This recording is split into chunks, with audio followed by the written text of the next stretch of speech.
Eyagenda e Saudi Arabia okukola obwayaaya yafudde accident. Ono nno ng'amannya ge ye Shalwa. Amawulire ga Shalwa bulijjo gatambulira ku mikutu gya social media ne tugabuusa amaaso.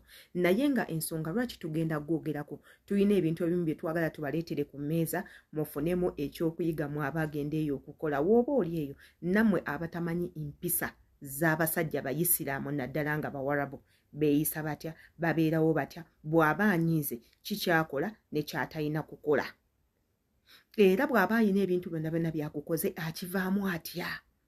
Bafabricatinga batya emisango ne gukusinga nga tebayina nangeri gye bagenda kukutaasaamu. Tuula katambi kano. Yenze Sheila Adita w'oba subscribers ekigenda kuyambako ekigambo ekiri subscribe, kwata ku notification bell ebeera waawo waggulu commentinga.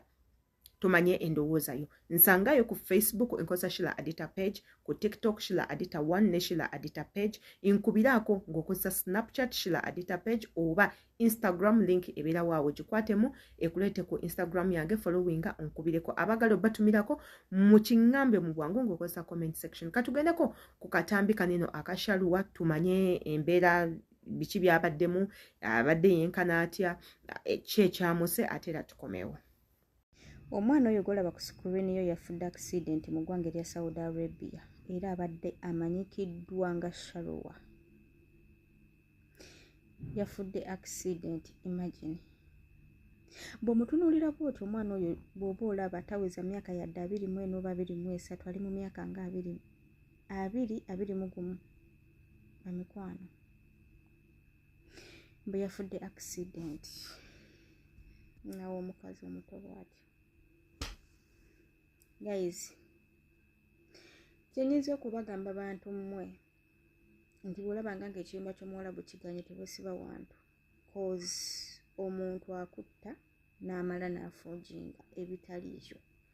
Accident ekintu kino bw'okitunulamu kigazi nnyo mbu accident. Naye company Spain. Oyo nno ye mwana muwala Shalwa gwe mulabye mu katambi ako. Omwana oyo mu katambi ako alabisenga mwana muto nnyo, myaka 19 ku 2 oba 21. Shalwa oyo yayogerebwako okuba nga yafudde accident mu ggwanga erya Saudi Arabia.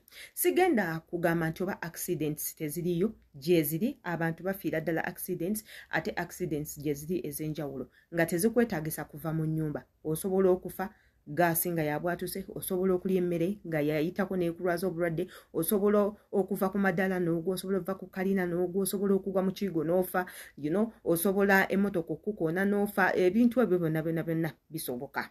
Zonna zisobola okubeera accident. Naye njagala weeteeke mu kifaananyi era weebuuze nga bwe tumanyi ensi z'Abawarabu n'amateeka gaabwe.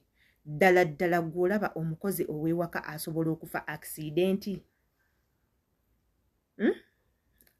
Nkaddemu amagezi gazze. Gwe w'oba olaba omukozi ow'ewaka mu nsi z'Abawarabu ng'ezo w'oziraba asobola okufa accident. 1. Abakozi b'ewaka tebayina ddembe lyabwe bwange ng'abantu. Abakozi b'ewaka si ye muntu gw'ogenda okusanga ku kkubo ng'atambula nnagalale just like that. Impossible. Abakozi ab'ewaka be bantu abali confiscated nga balinga abaawambibwa, babeera mu nnyumba eyo okuva lwazze mpaka lwaliddako ewaabwe nga talabye ku mmotoka yonna. Abamu omukozi w'ewaka ye muntu atakkirizibwa kuvuga kivuga kyonna, kukwata mmotoka kugivuga oba ggaali n'agifulumya outside gate. Kati omukozi w'ewaka ye muntu atatambula yekka nti oba agenze mu malls, agenze mu supermarkets, agenze akinaweya oba weya oba parties oba everything oba anything. Njagala ombuulire accident eba emusanzeewa bw'eba nga temusanze waka mu nnyumba. Omuntu asobola okungamba ye asobola okugwa mu pool, that's an accident too. Of course it is an accident. Kuba ogudde mu pool tomanyi kuwuga, odroninze amazzi oganywedde, kaput ofudde. That's an accident too. Naye tubeere mu mbeera ey'obulijjo gye mukoleramu gw'olaba ekyo kisoboka. Kaakati nno here I come. Mwe baana mmwe abakolera Abawarabu, njagala mukimanyi nti abantu be mukolera they are not your parents.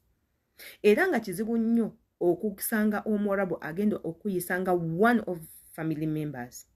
era nga kizibu nnyo okusiŋŋaana omuwarabu agenda okukusha erishinga ng'omwana w'ewaka, era nga kigenda kubeera kizibu nnyo okusanga omuwarabu agenda okuvaluwinga. Mu ekyo mwe mbagambira era mwe mbasabira, bw'oba eyo gy'ogenza okukolera ng'olaba ekiyumba kiganye, don't hesitate, don't sit, weekubire omulanga obudde nga bukyali. Some of you muyina ebibuuzo bye mutubuuza, ngenda kikola ntya, ani gwe ngenda okubira omulanga, kampuni yange yantwala era kampuni neefuuka kampuni. Bannange, let me make this clear, bw'ova mu ggwanga erya Uganda n'otuuka eri, kampuni eba yakujja wano e Uganda okutwala eri eba tekulinako buvunaanyizibwa, you already sold. Kati kirifu ggwe omuntu ng'agenze okutandika okutema empenda okulaba nti you support yourself in one way or the other. Gwe kikkakatako nga gwe okunoonya abantu abagenda okubeera on your back, abagenda okuyambako ng'emikwano, family members. Ompulira bulungi? Awo tubagambira nti mweyise bulungi. Abantu nga ffe baadita abalina ku maloboozi abavayo ne tuwoggana nga tetusasuddwa gye tuli, n'owandika message nti munange adita mukama wange ambonyabonya bla bla bla, yine ennamba ye. I'll get her contact, mubuuze. Ompulira bulungi, mubuuze, muteeke kakaliriro. And tusiiba tubagamba banange, know your rights as a worker. Lwaki olinda okukutta batuuke n'okuteekawo ebitaliiwo ne babatta? Eno bakusazeeko mutwe batandise okujjamu ebyomunda ng'ate bawoza. Omwana yalwadde kibumba, simanyi akoze bitya. Ofudde, bamaze okukutta ate nga batugamba ofudde accident mmotoka. Mwebeereremu. Badias mwebeereremu. Yenze Shila Adita kammanye endowooza yammwe mu comment section. Embagala nnyo.